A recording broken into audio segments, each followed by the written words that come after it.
আসসালামু আলাইকুম। আমি নীলু রাজশাহী থেকে বলছি।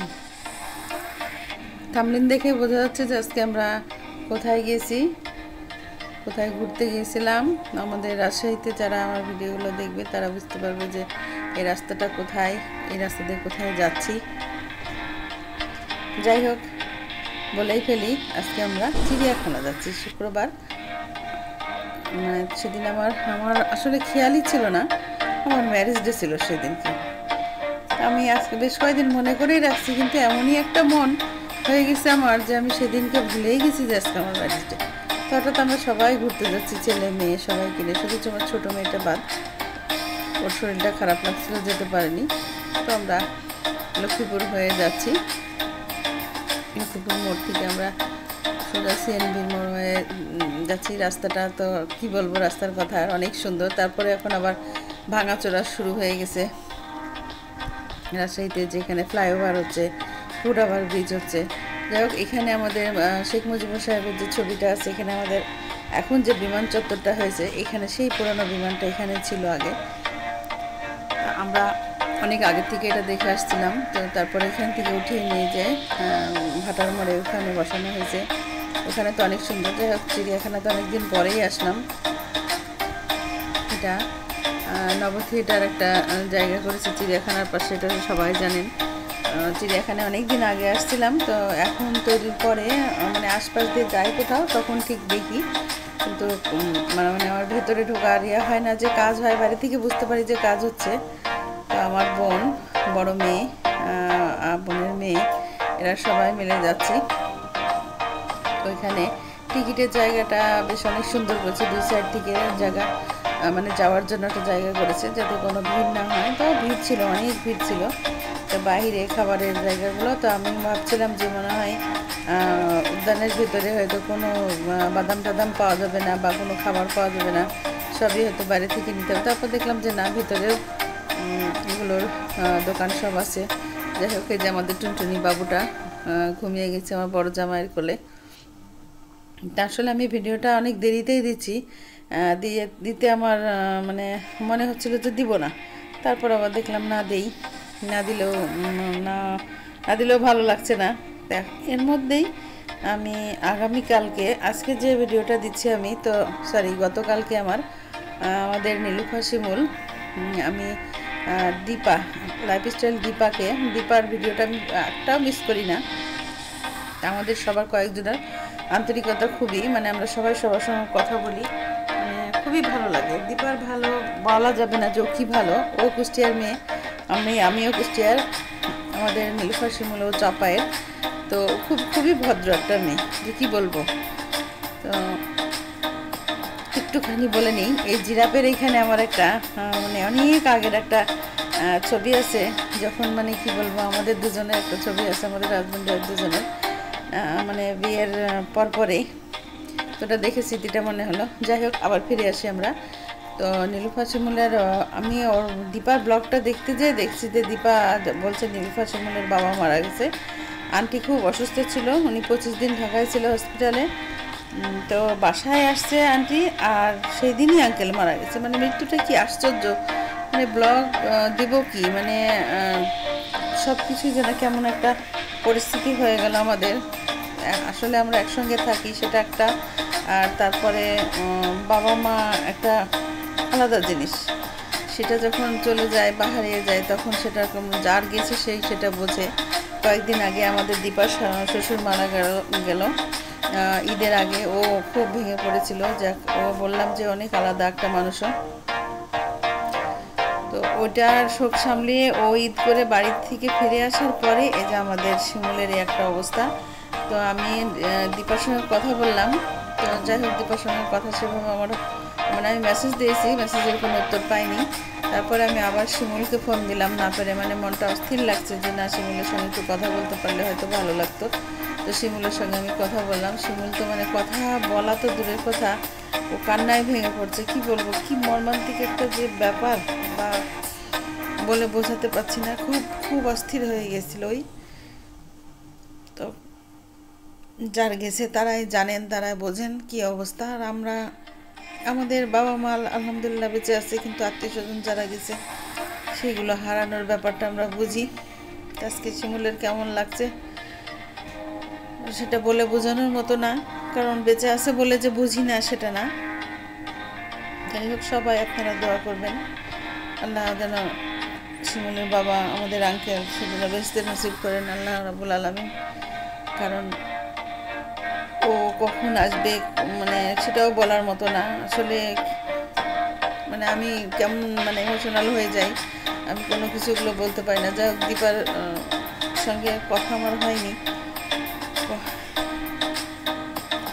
মা সুস্থ হতে গিয়ে মা সুস্থ হয়ে ফিরেছে, কিন্তু বাবাকে হারিয়ে ফেললো। যাই হোক, আবার আমরা আমাদের ব্লগে ফিরে যাই, কারণ আমার মনটা খুব খারাপ লাগছে এগুলো নিয়ে। তো আমরা সবাই মিলে ঘুরতে গেলাম। তো চিড়িয়াখানার ভিতরে এইসব জায়গাগুলো এখনও কমপ্লিট করা হয়নি, সব হচ্ছে। আর প্রচণ্ড গরম, যে গরম মানে বলার মতো না, এতই গরম। কারণ আগে দেখেছি গরম ছিল না কেন, অবশ্যই সারা জীবনই তো গরম গরম, গরমে গরম, শীতে শীত, কিন্তু এখনকার গরমটা অন্যরকম, মানে কল্পনার বাহির। মনে হচ্ছে যে মনে হয় এখানেই মানে স্টপ করবো, এরকম একটা পরিস্থিতি। এই ভয়ে আমি বাইরে কোথাও বের হই না, হাজার মানে প্রয়োজন হলেও মানে আমি বের হতে পারি না। এমনি অসুস্থ মানুষ, হার্টের মানুষ, অনেক সমস্যা আমার। এই জন্য আমি মানে দরকার ছাড়া মানে যেখানে না গেলেই না। তো সেদিন আসলে সবাই ছেলেমেয়েরা বারবার করে করছিল বলে তো আমরা সবাই বের হলাম। তো পরের দিন আমার হাজব্যান্ড চলে যাবে। তো এখনও কাজ কমপ্লিট হয়নি, মোটামুটি এখনও সব কাজ চলছে। তো বেশ ঘুরতে ভালো লাগলো, সবাই একসঙ্গে, কষ্ট হলেও খুব ভালো লাগছিল। তো এখানে কিছু হরিণ রাখা ছিল বাচ্চাদের দেখার জন্য। বললাম আমার ছেলেকে যে বাবা দেখো কাছে থেকে। আসলে ও অনেক সময় বলছে আমাকে জাম্মু এগুলোতে আমি ঘুরে গেছি, কারণ ও ফ্রেন্ডদের সঙ্গে, ছোট মানুষ হলেও হয়তো আসে বা ঘুরে যায়। তো সেখানে আমি তাও একটু মানে বললাম যে তুমি একা কখনো এগুলোতে আসবে না, কারণ বাচ্চা কাচ্চা দেখা যায় যে বন্ধু বান্ধবের পাল্লায় পড়লে একটু এদিক ওদিকে যায়। তো আমার ছেলেটাকে নিয়ে আমার খুব একটু ভয় লাগে। ও অনেক বোকা, একটু সহজ সরল খুবই, তো তার মধ্যেও চলাফেরা করে ওদের সঙ্গে। তো বললাম যে সাবধানে এদিকে আসবো, এদিকে আসার কোনো দরকারই নাই, যখন দরকার আমি নিয়ে আসবো। তো আসলে এখানে আগে অনেক মানে পশু পাখি ছিল, এখন সেগুলো নেই, শুধু দেখলাম হরিণটাই। আর টুকিটাকি একটু জিনিসপত্র আছে, পিকনিক কর্নার ছিল।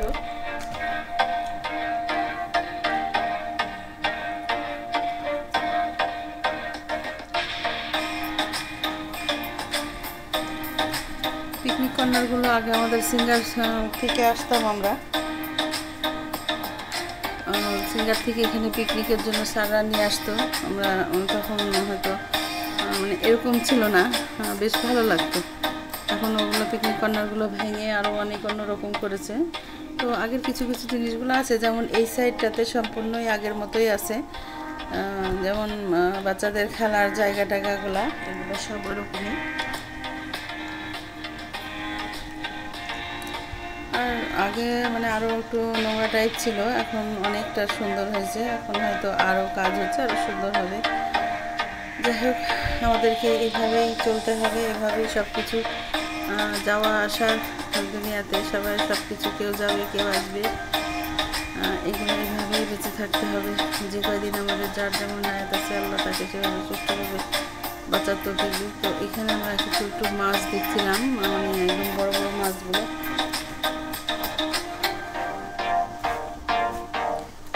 আসলে অনেক সুন্দর লাগছিল। একবার আমি এখানে সেটা এই কী বলবো এটাকে, স্টিমারের মতন, সরি বোর্ড, স্পিড বোর্ডের মতন। তো এখানে যে পায়ে চালিতভাবে যায়, তো এখানে একবার উঠেছিলাম। আমাদের এলাকার একটা ছেলে ছিল এভাবে, তো দেখছি না ভাই এবার নাই। তো তারপরে অপরিচিতভাবে উঠতে ভয় লাগে পানির মধ্যে, আমি খুবই ভয় পাই। তো এই জায়গাটা একদম আগের মতো আছে। তো এখানে দিয়ে দিচ্ছে যে একটা নৌকার মধ্যে, নৌকাতে আপ ডাউন করছে। তো এটাতে অনেকে ওঠার কথা বারবার বলছে আমার ছেলে মেয়েদের যে তোমরা না হয় উঠো, তো ওরা বলছে না এটা উঠবো না, কারণ জিয়া পার্কে ওরা গেলেই জিয়া পার্কে উঠে। তো এখান থেকে আমরা সামনের দিকে বের হয়ে যাচ্ছি। তো অনেক সময় দেখা যায় যে বড় বড় ঘাস আছে, বৃষ্টিও হচ্ছিল। তো আমরা হাঁটতে হাঁটতে বৃষ্টি হচ্ছে, তো তখন মনে হচ্ছে যে এখানে হবে বড় বড় ঘাসের মধ্যে জগ টক থাকে যদি, এই ভয়ে আর কিছু করছিলাম না। তো বড় জামাই বলছিল যে আম্মু ওই ঘাসের মধ্যে যাওয়ার দরকার নেই, অনেক সময় এরকম দেখা যায়। তো যাই হোক আমরা হেঁটে হেঁটে যাচ্ছি। তো এখানে যে সিমেন্ট দিয়ে সব গোলাপ ফুল, অনেক পশু পাখি বড় বড় করে তৈরি করা আছে।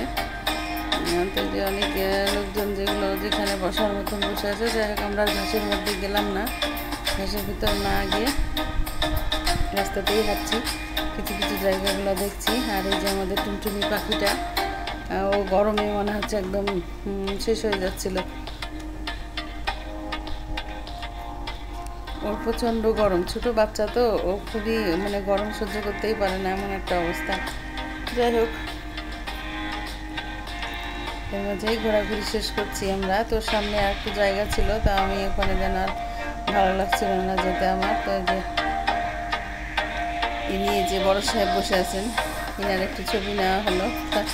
আমার মেয়েরা ওইদিকে সব ফুল ধরেছিল গাছে, ফুল ছিঁড়তে যাচ্ছিলো। তারপরে আমি আবার নিষেধ করলাম যে ছেঁড়ার দরকার নেই, তখন দেখা যাবে যে কোত্থেকে কোনো রকমভাবে নিষেধ করতে পারে। তো ওখানে আমার মেয়ে ছবি উঠেছিলো, তো আমরা ছবিটা আর এখানে দেইনি, কারণ ও ওইভাবে ছবি দেয় না। তো এখানে একটু বসার জায়গার জন্য দেখলাম যে সিঁড়ি তৈরি করেছে, তো এটা এখনও কমপ্লিট হয়নি, পরে গাছের নিচে এটা করেছে। আসলে মানে গরমের মধ্যে ভিডিওটা করছিলাম, তো হাতটা সত্যি কাঁপছিল। তো ভিডিওটা আমার কাছে খুব একটা ভালো লাগেনি, আমি দিতেও চাচ্ছিলাম না।